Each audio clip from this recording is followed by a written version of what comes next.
بعد جو سب سے زیادہ حقدار میرے مصلی کا ہے وہ ابو بکر ہے، وہ ابو بکر ہے۔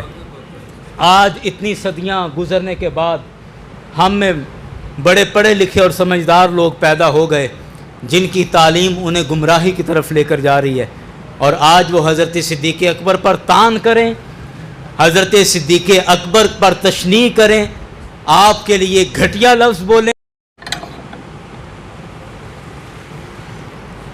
الحمدللہ سبحان اللہ الحمدللہ الذی لم یزل عالما قدیرا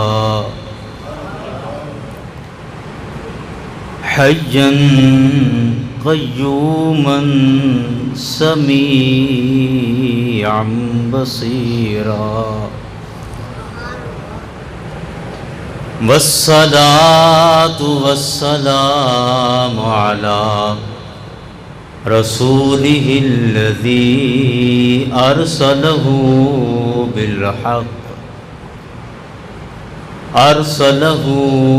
بالحق بشيرا ونذيرا وعلى آله وأصحابه كثيرا كثيرا أما بعد فأعوذ بالله من الشيطان الرجيم بسم الله الرحمن الرحيم ثاني اثنين إذ هما في الغار إذ يقول لصاحبه لا تحزن إن الله معنا صدق الله العظيم وصدق رسوله النبي الكريم الأمين إن الله وملائكته يصلون على النبي يا أيها الذين آمنوا صلوا عليه وسلموا تسليما مل کے پڑھ لیجیے الصلاة والسلام عليك يا رسول الله الصلاة والسلام عليك يا نبي الله الصلاة والسلام عليك يا شفيع المذنبين وعلى آلك وأصحابك يا خاتم النبیین۔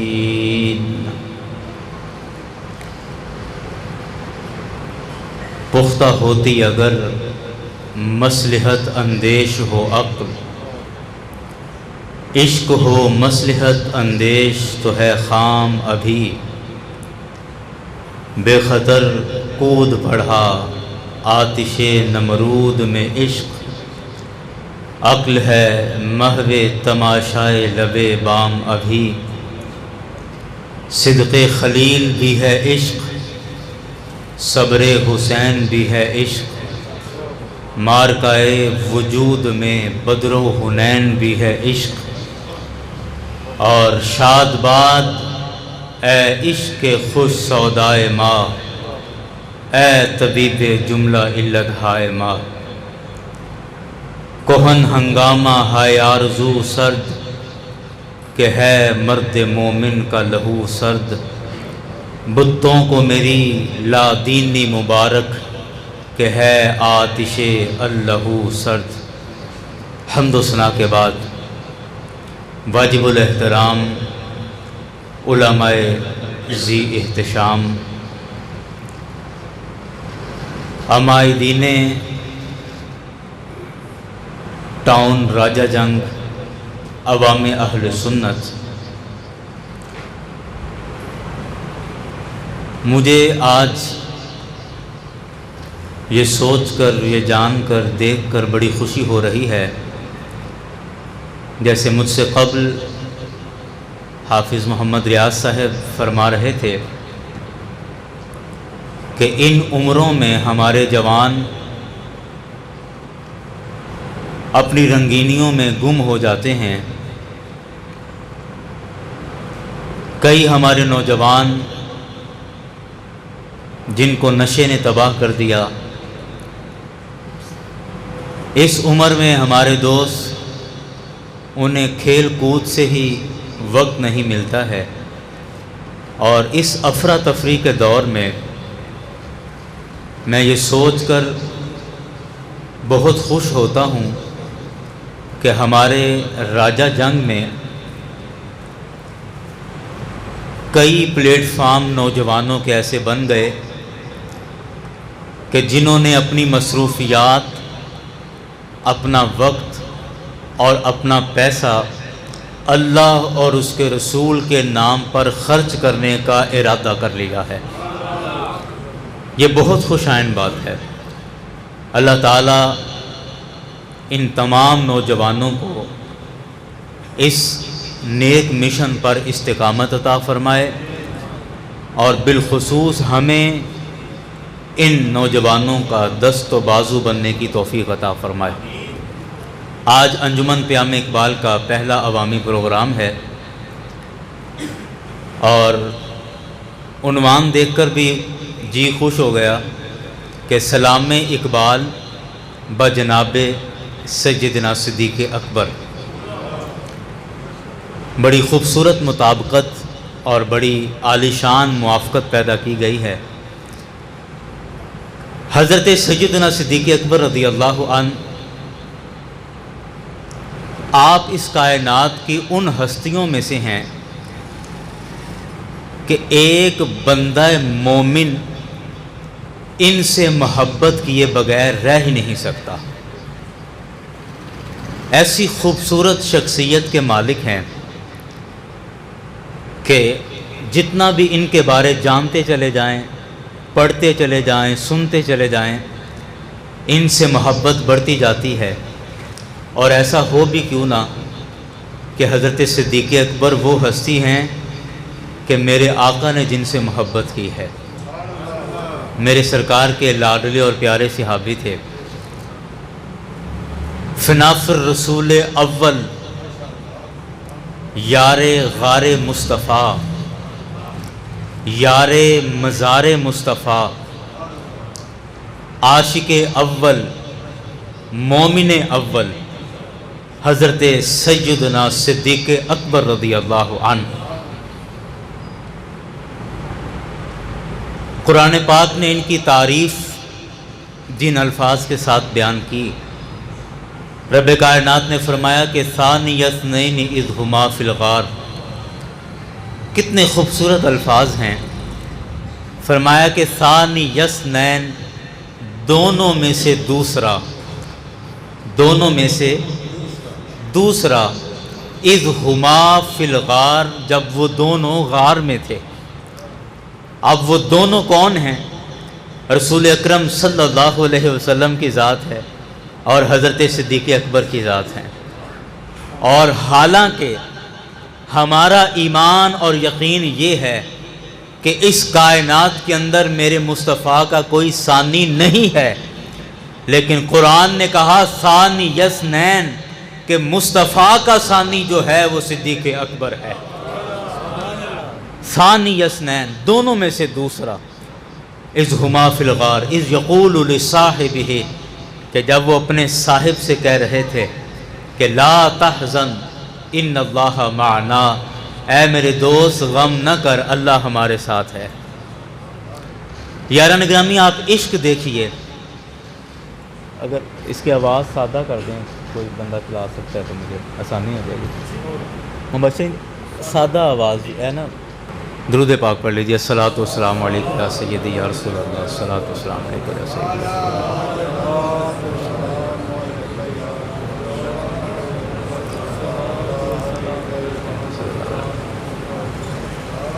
جب ہجرت کا وقت آیا تو رسول پاک صلی اللہ علیہ وسلم کے ساتھ حضرت صدیق اکبر ہیں، اور میں اس عشق کے قربان جاؤں اور خدا کی قسم کھا کے کہتا ہوں کہ سوائے عشق کے یہ ناز اور کوئی نہیں اٹھا سکتا تھا جو مصطفیٰ کے ناز حضرت صدیق اکبر نے اٹھائے ہیں۔ آپ تھوڑا سا غور کیجئے کہ ہجرت کا جب وقت تھا، ہجرت کے لیے خیر بات تو طویل ہے، میں صرف مدعے کی بات کرتا ہوں کہ رسول پاک صلی اللہ علیہ وسلم کے ساتھ حضرت صدیق اکبر ہیں، سفر ہو رہا ہے، رات کا وقت ہے۔ حضرت صدیق اکبر کبھی میرے مصطفیٰ کے دائیں آ جاتے ہیں، کبھی بائیں آ جاتے ہیں، کبھی سامنے آ جاتے ہیں، کبھی پیچھے آ جاتے ہیں۔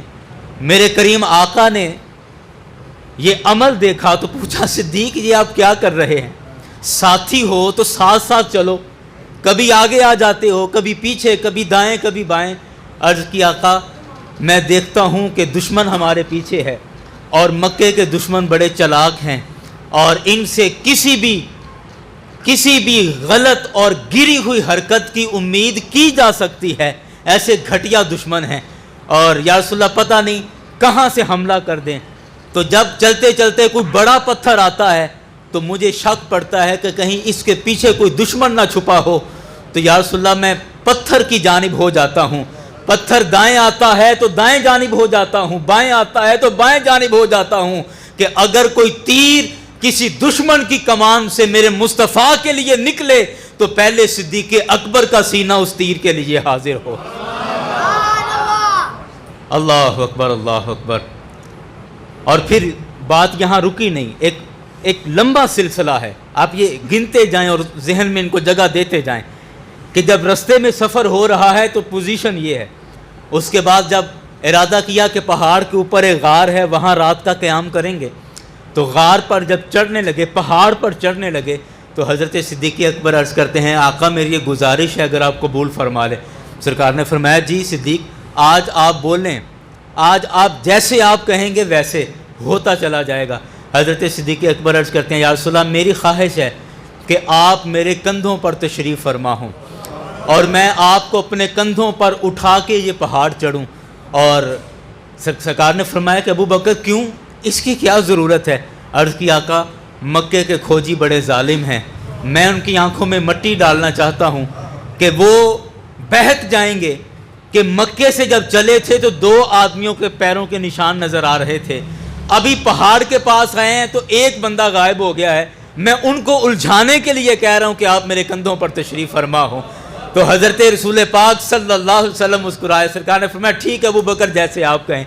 سرکار علیہ السلام حضرت صدیق اکبر کے کندھوں پر تشریف فرما ہو گئے، اور آپ یقین کیجئے حیرت ہوتی ہے کہ وہ پہاڑ، جس پہاڑ میں اوپر جانے کا کوئی باقاعدہ رستہ بھی نہیں ہے، پگ ڈنڈیوں سے اوپر جانا ہے، اور حضرت صدیق اکبر رسول اکرم صلی اللہ علیہ وسلم کو اپنے کندھوں پر اٹھا کر، اور پورا پیر بھی زمین پر نہیں لگا رہے کہ کہیں کھوجی کھوج لگاتا پیچھے نہ آ جائے، اپنے پیروں کے سروں کے بل چڑھتے ہوئے حضرت رسول اکرم صلی اللہ علیہ وسلم کو کندھوں پر اٹھا کے سارا پہاڑ چڑھ گئے ہیں۔ اللہ اکبر، اللہ۔ یاران گرامی، اگر کبھی آپ کو اتفاق ہوا ہو پہاڑ چڑھنا پڑے، ادھر راجہ جنگ میں کبھی گلی آپ چڑھ کے دیکھیں تو کمزور آدمی تو اس کا سانس پھول جاتا ہے، گھر کی سیڑھیاں چڑھے تو سانس پھول جاتا ہے، تو پھر وہ پہاڑ، اور اتنا بلند پہاڑ، اور پھر رسول پاک صلی اللہ علیہ وسلم کو کندھوں پر اٹھا کر اس انداز میں پہاڑ چڑھنا۔ اور پھر دیکھیے کہ جب پہاڑ چڑھ لیا تو پھر پہاڑ چڑھ کے رسول اکرم صلی اللہ علیہ وسلم سے عرض کیا، آقا آپ یہاں تشریف فرما ہو، آپ بیٹھیں، میں اندر جا کے غار کی صفائی کرتا ہوں۔ اللہ، یہ سنتے جائیں، گنتے جائیں یہ کیا کیا ہو رہا ہے رستے میں۔ آقا آپ بیٹھیں، آرام فرما ہوں، تشریف رکھیں، میں اندر جاتا ہوں اور میں جا کر غار کی صفائی کرتا ہوں۔ ساری غار کی صفائی کی، صفائی کرنے کے بعد پھر آ کے عرض کرتے ہیں، آقا صفائی ہو گئی ہے، اندر تشریف لے آئیے۔ میرے کریم آقا اندر تشریف لے کے گئے، حضرت صدیق اکبر بھی اندر گئے، اور جا کر کیا کہتے ہیں، آقا تھک گئے ہوں گے، آرام فرما لیجئے۔ آئے ہائے، آپ نہیں پہنچے وہاں تک۔ کہ تھکے تو وہ جو کندھوں پر اٹھا کر لایا ہے، جو کندھوں پر بیٹھ کر آیا ہے، اس کے تھکنے کا تو کوئی نشان پیدا نہیں ہوتا، کوئی علامت پیدا نہیں ہوتی۔ لیکن دیکھیے کندھوں پر اٹھا کر ابو بکر لے کے آئے اور پہاڑ پر چڑھ کے پھر غار کی صفائی کی۔ غار کی صفائی کرنے کے بعد پھر عرض کرتے ہیں آقا آپ تھک گئے ہوں گے۔ ابو بکر کی گود حاضر ہے، یا رسول اللہ آرام فرما ہو جائیے نا، آرام کر لیجئے۔ میں اسی وجہ سے کہہ رہا تھا کہ خدا کی قسم عشق کے سوا یہ ناز اور کوئی نہیں اٹھا سکتا، اور عاشقوں کے امام اگر کوئی ہیں تو صدیق اکبر کی ذات ہے۔ نعرہ تکبیر، اللہ اکبر، نعرہ رسالت، یا رسول اللہ، نعرہ حیدری، حیدری۔ یا عشق کے بغیر یہ ناز کون اٹھائے گا؟ آہا ہا، عشق کے سوا یہ کوئی ناز نہیں اٹھا سکتا۔ اللہ اکبر، اللہ اکبر۔ اور جب 3 دن اس غار کے اندر گزرے، میں یہ سمجھتا ہوں کہ آپ تھوڑا تصور کر کے دیکھیے کہ رسول پاک صلی اللہ علیہ وسلم اور حضرت صدیق اکبر کے علاوہ انسانوں میں وہاں کوئی موجود نہیں ہے۔ میرا خیال ہے کہ سرکار علیہ الصلوۃ والسلام کے تمام صحابہ اکرام میں کبھی کسی کو یہ اعزاز میسر نہیں آیا ہوگا کہ میرے مصطفیٰ کو اتنے دنوں تک اتنے قریب سے اگر کسی نے دیکھا ہے تو وہ صرف حضرت صدیق اکبر کی ذات ہے۔ حضرت صدیق اکبر کے علاوہ میرے مصطفیٰ کو اتنے توجہ کے ساتھ کہ جب کوئی تیسرا بندہ حائل ہی نہ ہوا ہو، صرف رسول پاک کی ذات ہے اور حضرت صدیق اکبر کی ذات ہیں، اور جب گود میں سر رکھا ہو تو میرے خیال ہے اس سے زیادہ قریب اور کیا ہوگا۔ اس قدر قرب سے اگر زیارت مصطفیٰ سے کوئی فیض یاب ہوا ہے تو صدیق اکبر کی ذات ہے۔ اور پھر یہ ایسے نہیں ہوا، پیچھے ایک خواہش تھی۔ میرے کریم آقا صلی اللہ علیہ وسلم ایک دفعہ مسجد میں تشریف فرما تھے۔ میرے کریم آقا نے فرمایا کہ مجھے 3 چیزیں بڑی پسند ہیں۔ سب سے پہلا فرمایا الصلاۃ، مجھے نماز بڑی پسند ہے۔ ہاں جی، مشکل ہے سبحان اللہ کہنا نماز پہ۔ سرکار نے فرمایا مجھے نماز بڑی پسند ہے۔ یہاں محبوب کی پسند جاننے کے لیے ہم گھنٹے گھنٹے کا پیکج ضائع کر دیتے ہیں فون کا۔ نہیں، آپ بتائیں نا آپ کو کیا پسند ہے، آپ بتائیں نا آپ کو کیا پسند ہے۔ ہاں جی، اب سرکار نے خود بتایا، سرکار نے فرمایا، سرکار بھی ہمارے محبوب ہے نا، تو پھر سننا نہیں چاہیں گے کہ میرے آقا کو کیا کیا پسند ہے۔ سرکار نے فرمایا مجھے 3 چیزیں بڑی پسند ہیں۔ سرکار نے پہلی چیز فرمایا الصلاۃ، مجھے نماز بڑی پسند ہے۔ اچھا جی، دوسری چیز میرے آقا نے فرمائی الطیب، مجھے اچھی خوشبو کا استعمال کرنا بڑا پسند ہے، اچھی خوشبو لگانا مجھے بڑا اچھا لگتا ہے۔ تیسری بات سرکار نے فرمایا مجھے اچھی بیوی کا رکھنا بہت پسند ہے۔ یہ 3 چیزیں میرے کریم آقا نے دوران گفتگو یہ ارشاد فرمائی۔ اب یہ دیکھیں کہ حضرت صدیق اکبر رضی اللہ عنہ کا میرے مصطفیٰ کے ساتھ کیسا لاڈلا تعلق ہے، کیسا لاڈلا تعلق ہے۔ آپ نے کبھی نہیں دیکھا ہوگا کہ خطیب صاحب گفتگو کر رہے ہوں اور گفتگو کے درمیان کوئی بندہ کھڑا ہو کر اپنی بات کر دے کہ علامہ صاحب آپ نے یہ بات کی، اب میری بھی سنیں، میری یہ بات ہے۔ کبھی ایسا ہوا؟ اگر کبھی بالفرض ہو بھی جائے تو سارے بندے اس کو گھور گھور کے دیکھتے ہیں کہ اس نے سارا جلسہ خراب کر دیا، ایسا ہی ہوتا ہے نا۔ لیکن آپ دیکھیں کہ صحابہ کرام بھی جانتے ہیں کہ مجمع میں سے اگر بولنے کا کسی کو حق ہے تو وہ صرف صدیق اکبر کو حق ہے، کہ میرے مصطفیٰ نے فرمایا مجھے 3 چیزیں بڑی پسند ہے۔ سرکار نے گنوائی، ابھی سرکار نے یہ بات پوری کی ہے تو حضرت ابو بکر عرض کرتے ہیں آقا اجازت ہو تو میں بھی عرض کروں؟ سرکار نے فرمایا بولو۔ عرض کی کہ یا رسول اللہ مجھے بھی 3 چیزیں بڑی پسند ہیں۔ اللہ، سرکار نے فرمایا اچھا آپ کو بھی 3 چیزیں پسند ہیں، آپ اپنی پسند بتائیں۔ حضرت ابو بکر عرض کرتے ہیں کہ یا رسول اللہ مجھے 3 چیزیں جو پسند ہیں نا، سب سے پہلی یہ ہے النظر الی وجہ رسول اللہ، کہ یا رسول اللہ اللہ ابو بکر کی آنکھیں سلامت رکھے، یہ نگاہیں ہوں اور آپ کا چہرہ مبارک ہو، ابو بکر دیکھتا رہے، دیکھتا رہے اور دیکھتا رہے۔ پہلی پسند کیا ہے؟ النظر الی وجہ رسول اللہ صلی اللہ علیہ وسلم، کہ اپنی نظریں رسول پاک صلی اللہ علیہ وسلم کے چہرہ انور پر جمائے رکھنا، یہ میری پہلی پسند ہے۔ اچھا جی، دوسری بات کیا ہے؟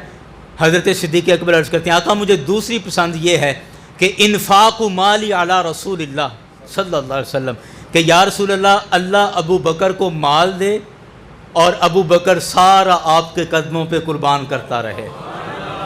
پسند دیکھیں، قربان جائیں پسند کے معیار پر، عشق کے معیار پر، محبت کا معیار دیکھیں۔ اور تیسری چیز سرکار نے فرمایا، ہاں جی تیسری کیا ہے؟ عرض کی یا رسول اللہ تیسری پسند یہ ہے ان تکون ابنتی تحت رسول اللہ صلی اللہ علیہ وسلم، یا رسول اللہ میری بیٹی کو آپ اپنے نکاح میں قبول فرما لیجئے۔ میں کہتا ہوں اے ابو بکر، آپ کو عشق کا امام ایسے ہی نہیں مان لیا گیا، آپ کو بھی سلام ہے، آپ کے عشق کو بھی سلام ہے۔ آپ نے اپنی پسند بتائی اور تینوں پسندوں کے اندر ایک ہی چیز ہمیں مشترک نظر آتی ہے۔ ہر پسند کے اندر اگر کوئی چیز پائی جاتی ہے تو مصطفیٰ کی ذات پائی جاتی ہے۔ اگر دیکھنا ہے تو وہ بھی مصطفیٰ کو، مال خرچ کرنا ہے تو وہ بھی مصطفیٰ پر، بیٹی نکاح میں دینی ہے تو وہ بھی مصطفیٰ کی ذات پر۔ اللہ اکبر۔ ہم سے پوچھا جائے نا جی آپ کا کیا فیوچر پلان، آپ کیا پسند کرتے ہیں، کیا خواہش کرتے ہیں؟ ہماری پسند میں کیا آئے گا؟ ہماری پسند میں گاڑی آئے گی، ہماری پسند میں اچھا مکان آئے گا، ہماری پسند میں اچھی نوکری آ جائے گی یا کاروبار آ جائے گا، یہی ہماری پسند۔ جو شادی شدہ ہیں ان کی پسند ہوگی جی بچے پڑھ جائیں، ذرا نوکری لگ جان کے دیکھو چلو ہاتھ ہٹ جائے نہ دا۔ ہماری یہ پسندیں ہیں۔ قربان جائیں آپ کے عشق و محبت پر اور آپ کی محبت کے معیار پر۔ اگر کچھ پسند ہے، کہا یا رسول اللہ مجھے مال دے، سواریوں کے لیے نہیں، مناروں اور محلوں کے لیے نہیں، یا رسول اللہ مجھے اللہ مال دے اور میں آپ پر قربان کرتا چلا جاؤں۔ اور یہ میں نے اس وجہ سے یہ حدیث عرض کر رہا تھا کہ 3 دن اور 3 راتیں حضرت صدیق اکبر رضی اللہ عنہ نے جس طرح میرے مصطفیٰ کی زیارت کی ہے، یہ زیارت اور کسی کو نصیب نہیں ہوئی۔ اور اصل میں کیا تھا؟ پیچھے وہ خواہش تھی جو سرکار کی بارگاہ میں پیش کی گئی تھی کہ یا رسول اللہ میری پسند یہ ہے کہ النظر الی وجہ رسول اللہ، کہ میری نظر ہو اور آپ کا چہرہ ہو، میں دیکھتا رہوں اور دیکھتا رہوں۔ میرے مصطفیٰ نے اس خواہش کو پورا کر دیا اس غار والی رات میں کہ اے ابو بکر آج تمہاری ساری خواہشیں پوری ہو جائیں گی، لو مصطفیٰ کے سوا اور کوئی نہیں ہے، اپنی خواہشیں پوری کرتے چلے جاؤ اور اپنی نگاہوں سے مصطفیٰ کی زیارت کرتے چلے جاؤ۔ اللہ اکبر، اللہ اکبر۔ اور اس مسلسل زیارت کا حضرت صدیق اکبر کی ذات پر ایسا اثر پڑا کہ جب آپ غار سے نکل گئے، مدینہ شریف کے قریب گئے نا، تو اب مدینہ شریف کے اندر لوگوں کو کوئی وقت کا پتہ نہیں تھا کہ سرکار کس وقت تشریف لائیں گے۔ خبر ضرور تھی کہ سرکار ان دنوں میں آنے والے ہیں، بس پہنچنے والے ہیں، لیکن ایگزیکٹ وقت کا پتہ نہیں تھا۔ تو اب مدینہ کے لوگ کیا کرتے تھے کہ کوئی چند لوگ صبح کے وقت آبادی سے باہر آ کے کسی اونچے ٹیلے پر کھڑے ہو کر مصطفیٰ کا انتظار کیا کرتے تھے کہ شاید اب سرکار آ جائیں، پھر کچھ لوگ دوپہر میں آ جایا کرتے، کچھ لوگ شام میں آ جایا کرتے تھے۔ اب مدینے میں رہنے والوں میں سے کچھ لوگ تو تھے جنہوں نے سرکار کو دیکھا ہوا تھا، اور کچھ لوگ تھے جنہوں نے سرکار کو نہیں دیکھا تھا، صرف صحابہ کی تبلیغ پر ایمان لے آئے تھے۔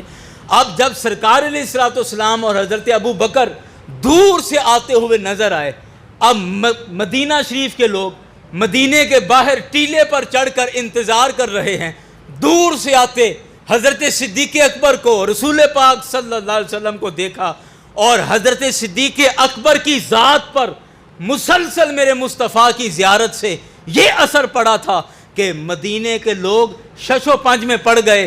کوئی کہتا ہے کہ وہ اللہ کے رسول ہیں، کوئی کہتا ہے نہیں وہ اللہ کے رسول ہیں، کوئی کہتا ہے وہ اللہ کے رسول ہیں، کوئی کہتا ہے نہیں وہ اللہ کے رسول ہیں۔ یعنی مسلسل سرکار کی زیارت کی وجہ سے جو اللہ کے انوار و تجلیات میرے مصطفیٰ کے چہرہ انور پر نازل ہوا کرتے تھے، اللہ نے ان تجلیات سے حضرت ابو بکر کو بھی حصہ عطا فرمایا، اور وہی تجلیات حضرت ابو بکر کے چہرہ انور پر بھی نازل ہو رہی تھی۔ اب کچھ لوگ کہتے ہیں یہ اللہ کے رسول ہیں، کچھ کہتے ہیں نہیں یہ اللہ کے رسول ہیں۔ اور دور سے حضرت صدیق اکبر نے جب لوگوں کے اشارے دیکھے نا تو سمجھ گئے کہ لوگ کس طرح کے تذبذب میں پڑے ہیں، تو حضرت صدیق اکبر نے اپنی دستار یا اپنی چادر سے رسول پاک صلی اللہ علیہ وسلم کے سر پہ سائبان کر دیا تاکہ دور سے دیکھنے والے سمجھ جائے کہ آقا کون ہے اور غلام کون ہے۔ اللہ اکبر، اللہ اکبر۔ یاران گرامی، ہمارے نعرے محض جذباتی، ہمارے وعدے صرف کھوکھلے اور الا ماشاء اللہ، لیکن قربان جائیں اس عاشق صادق پر کہ اس نے جو سرکار سے باتیں کی کہ یا رسول اللہ مجھے 3 چیزیں بڑی پسند ہیں۔ النظر الی وجہ رسول اللہ، وہ غار کی رات پوری ہو گئی۔ دوسری آپ نے عرض کی تھی انفاق مالی علی رسول اللہ، یا رسول اللہ مجھے مال دے اور میں آپ کے قدموں پہ قربان کرتا چلا جاؤں، آپ کی راہ میں قربان کرتا چلا جاؤں۔ اور یہ بھی کوئی محض نعرہ نہیں تھا، یہ محض نعرہ نہیں تھا، جب وقت آیا تو پھر لوگوں نے دیکھا۔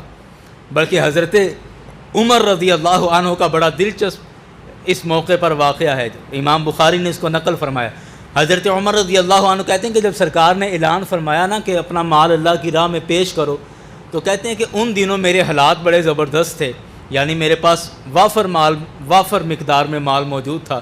میں نے اپنے ہی دل میں یہ ارادہ کر لیا کہ اے عمر، آج موقع ہے ابو بکر سے آگے نکلنے کا۔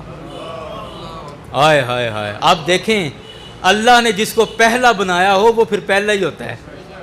ہاں جی، عرض کی کہ اپنے دل میں ارادہ کیا، اور خود کہتے ہیں کہ میں نے سوچا کہ آج موقع ہے ابو بکر سے آگے نکلنے کا۔ کہتے ہیں میں اٹھا، اور بھی صحابہ کرام اٹھے، اپنے اپنے گھر گئے، جو جس کو توفیق تھی لے کے آئے، لا کے سرکار کی بارگاہ میں ڈھیر کرتے جا رہے ہیں۔ کہتے ہیں میں بھی اپنا مال لے کے آیا، میں نے بھی لا کے ڈھیر کر دیا، اور میرا مال دیکھ کر سرکار نے مجھ سے سوال کیا۔ سبحان اللہ۔ اب یہ اس حدیث کے الفاظ پہ غور کیجئے گا، حضرت عمر سے سوال کیا۔ سرکار نے پوچھا ما بقیت لأہلک یا عمر، اے عمر اپنے گھر والوں کے لیے کیا چھوڑ کر آیا ہے؟ ہائے ہائے ہائے۔ حضرت عمر عرض کرتے ہیں کہ یا رسول اللہ صلی اللہ علیہ وسلم مثل ذالک، جتنا یہاں لے آیا ہوں اتنا ہی اپنے گھر والوں کے لیے چھوڑ آیا ہوں۔ میرے آقا نے تعریف کی، شاباش دی، دعائیں دیں، اور کہا کہ بیٹھ جاؤ۔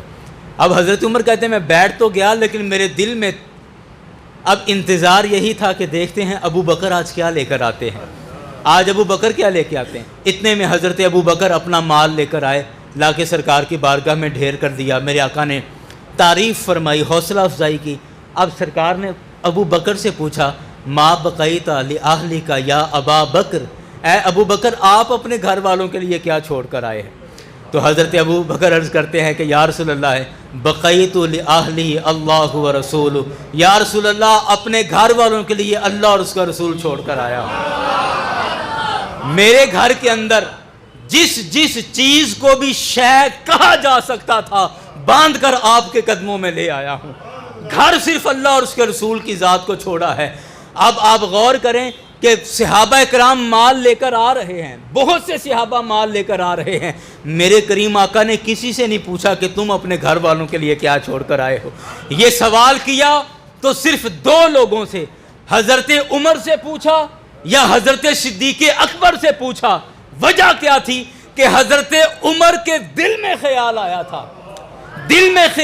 تھا کہ میں ابو بکر سے آگے نکل جاؤں گا، ابو بکر سے آگے نکل جاؤں گا، تو میرے مصطفیٰ نے اس پردے کو پردہ بھی رکھا اور فیصلہ بھی کر دیا۔ حضرت عمر کا پردہ بھی رکھا کہ اور کسی سے نہیں پوچھا۔ حضرت عمر سے پوچھا کیا لے کر آئے ہو؟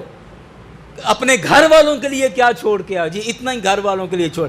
حضرت عمر کے دل میں خیال آیا تھا، اور حضرت ابو بکر کے بارے آیا تھا، تو حضرت ابو بکر سے بھی پوچھ لیا کہ ابو بکر آپ کیا لے کے گھر چھوڑ کے آئے ہو؟ عرض کی یا رسول اللہ کچھ گھر چھوڑ کر نہیں آیا۔ نتیجہ بالکل سامنے آ گیا، اور حضرت عمر کہتے ہیں میں نے نتیجہ تسلیم کر لیا۔ میں نے اپنے دل میں اس بات کا یقین کر لیا کہ میں خدا کی قسم کھا کر کہتا ہوں کہ ابو بکر سے عمر کبھی بھی نیکی کرنے میں آگے نہیں نکل سکتا ہے۔ اور یہ معاملہ کیا تھا؟ اصل میں وہ قدرت کا معاملہ تھا۔ رب چاہتا تھا کہ اے عمر ابو بکر پہلا ہے تو ابو بکر کو پہلا ہی رہنے دے،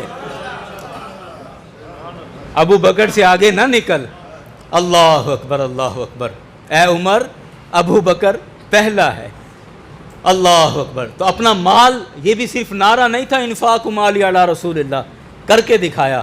اور پھر سرکار علیہ الصلوۃ والسلام نے آپ کی صاحبزادی ام المومنین سیدہ طیبہ طاہرہ محدثہ مجتہدہ متحجدہ حضرت سیدہ عائشہ صدیقہ رضی اللہ عنہا آپ کو اپنے نکاح مبارک میں بھی قبول فرمایا، ساری خواہشیں پوری کی ہیں۔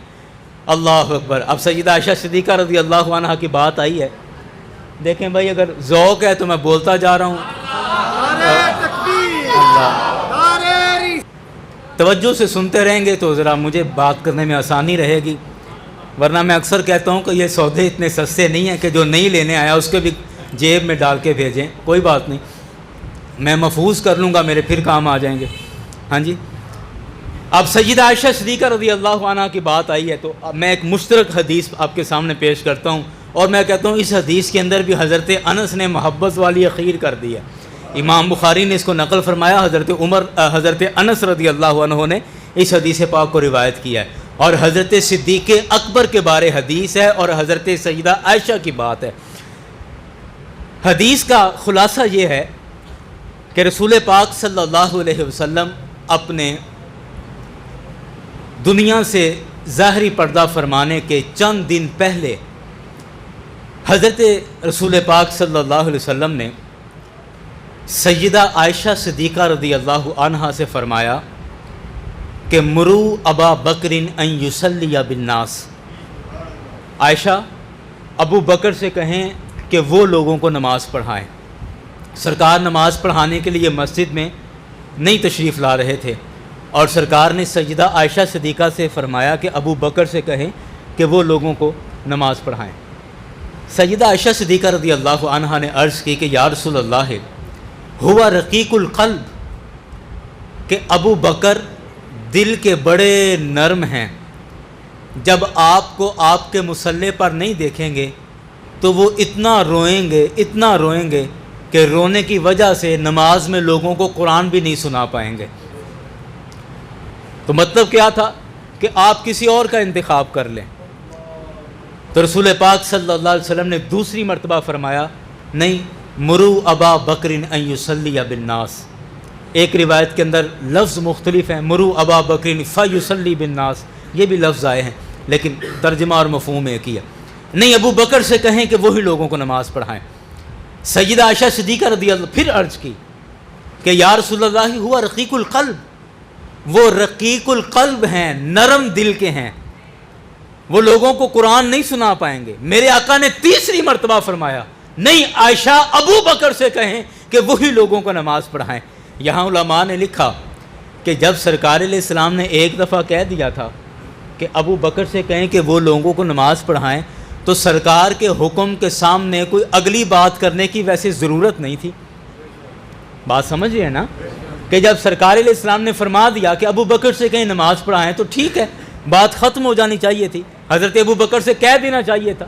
لیکن سیدہ عائشہ صدیقہ رضی اللہ عنہا کا آگے سے ایک نیا جواز پیش کرنا، نئی بات آگے لے آنا، یہ کوئی بظاہر عقل کہتی ہے کہ ہونا نہیں چاہیے تھا، لیکن قربان جائیں حضرت عائشہ صدیقہ رضی اللہ عنہا کی ذہانت پر سیدہ عائشہ صدیقہ رضی اللہ عنہا ام المومنین آپ جانتی تھیں کہ میرے بابا ابو بکر پر آنے والے لوگوں میں یہ اعتراض کیا جا سکتا ہے کہ حضرت ابو بکر خلیفہ بننے کے قابل نہیں تھے۔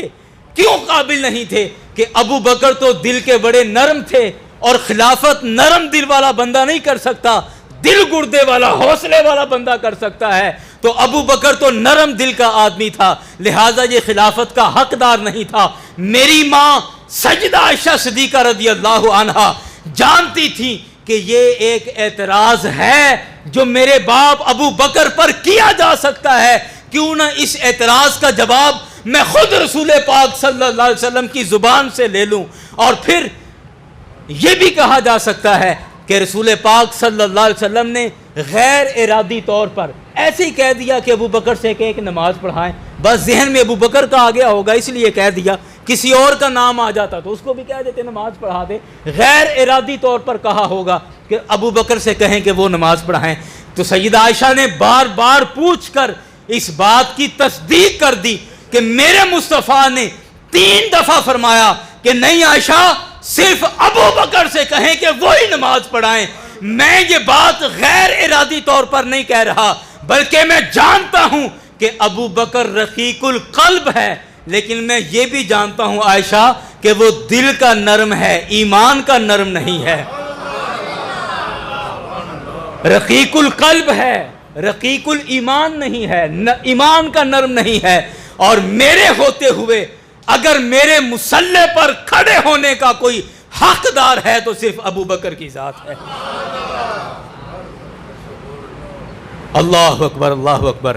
حضرت ابو بکر سے کہا کہ لوگوں کو نماز پڑھائیں. سرکار علیہ الصلوۃ والسلام کی ان حیات طیبہ کے ان دنوں میں حضرت ابو بکر مسلسل نماز پڑھاتے رہے. اور حضرت انس نے جو روایت کی، امام بخاری نے جس کو نقل فرمایا، کہتے ہیں کہ 3 دن گزر گئے تھے کہ میرے مصطفیٰ صلی اللہ علیہ وسلم نماز پڑھانے کے لیے تشریف نہیں لائے. 3 دن گزر گئے، حضرت ابو بکر نماز پڑھا رہے ہیں. تو حضرت انس کہتے ہیں کہ ہمارے دلوں میں ایک عجیب سی بے چینی تھی.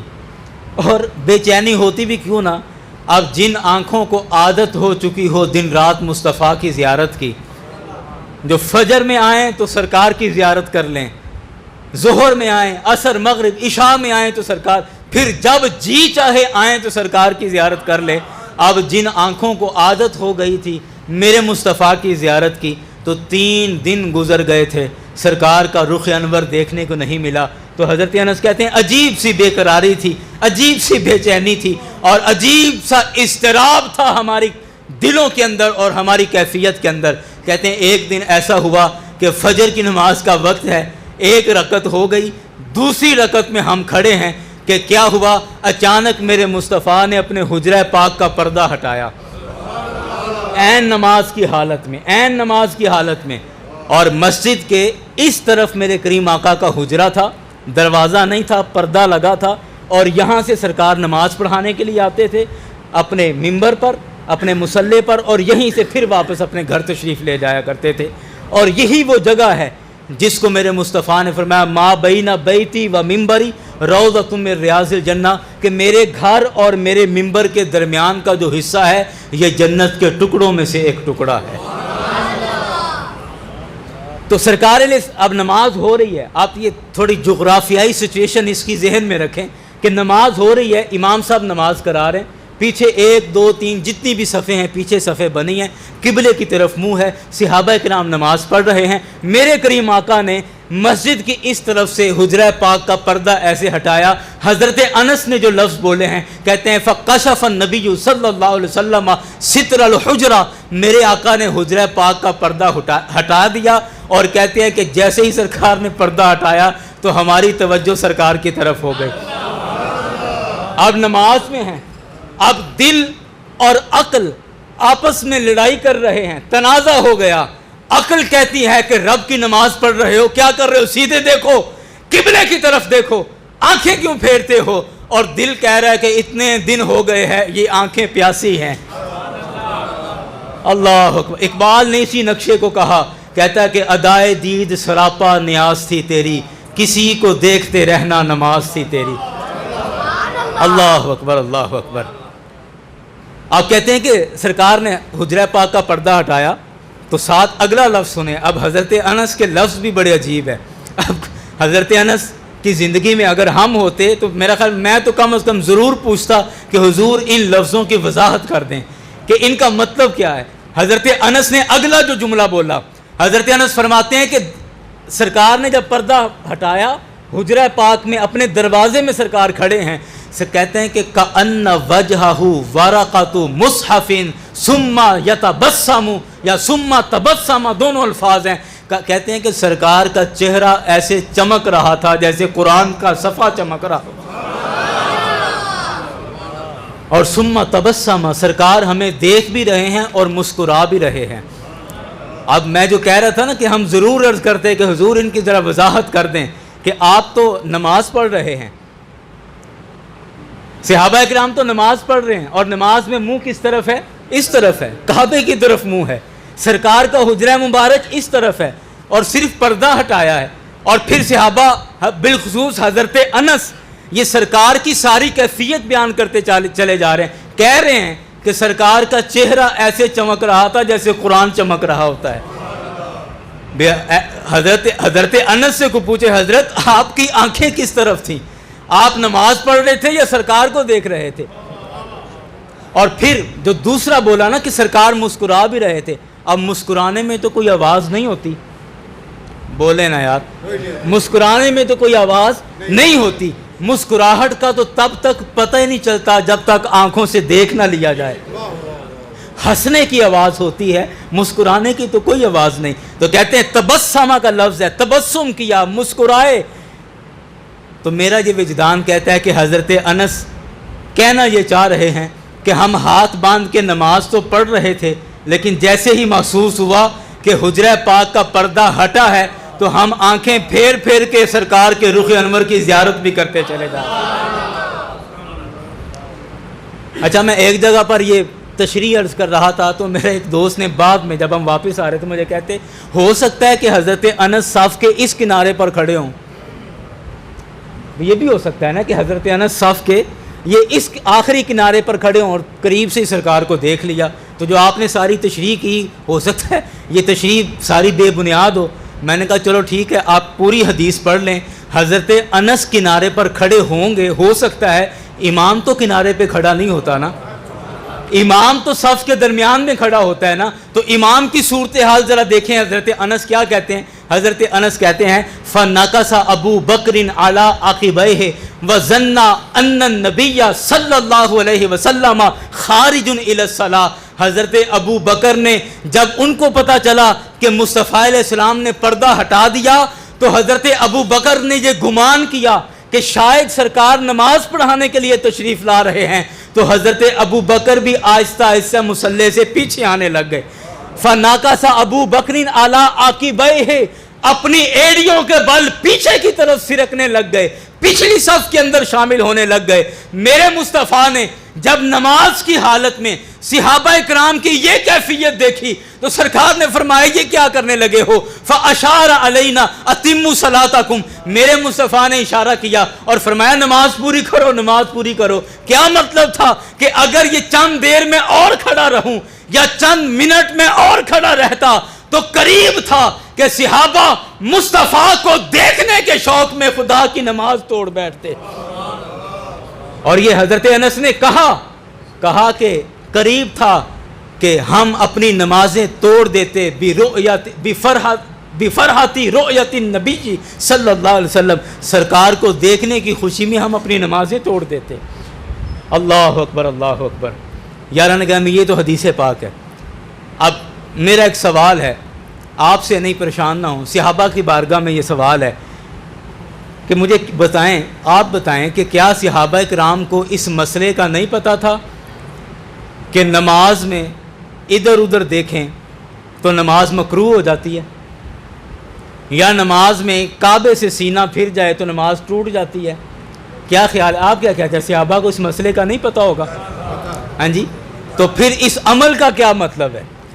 تو صحابہ کی بارگاہ سے پوچھے تو میرا یہ وجدان کہتا ہے کہ صحابہ سے پوچھیں کہ آپ تو سرکار کی صحبت میں بیٹھنے والے ہیں, سرکار کی بارگاہ میں بیٹھنے والے ہیں, آپ نے تو بلا واسطہ اور بلا حجاب مصطفیٰ سے دین کو سیکھا ہے, تو آپ کو اس مسئلے کا نہیں پتا تھا کہ کعبے سے منہ پھر جائے, سینہ پھر جائے تو نماز ٹوٹ جاتی ہے؟ میرا یہ وجدان کہتا ہے کہ صحابہ کی بارگاہ سے یہ جواب آئے گا کہ میرے مصطفیٰ کے غلاموں, تمہیں بس ایک مسئلے کا پتہ ہے کہ اگر کعبے سے سینہ پھر جائے تو نماز ٹوٹ جاتی ہے. ہم مصطفیٰ کی بارگاہ میں بیٹھنے والے ہیں, ہمیں دو مسئلوں کا پتہ ہے. ہمیں یہ بھی پتہ ہے کہ سینہ کعبے سے پھرے نماز ٹوٹ جاتی ہے, ہمیں یہ بھی پتہ ہے کہ اگر سینہ کعبے سے پھر کر کعبے کے کعبے کی طرف ہو جائے تو نماز ٹوٹتی نہیں ہے اور بھی کامل ہو جایا کرتی ہے. یا رسول اللہ,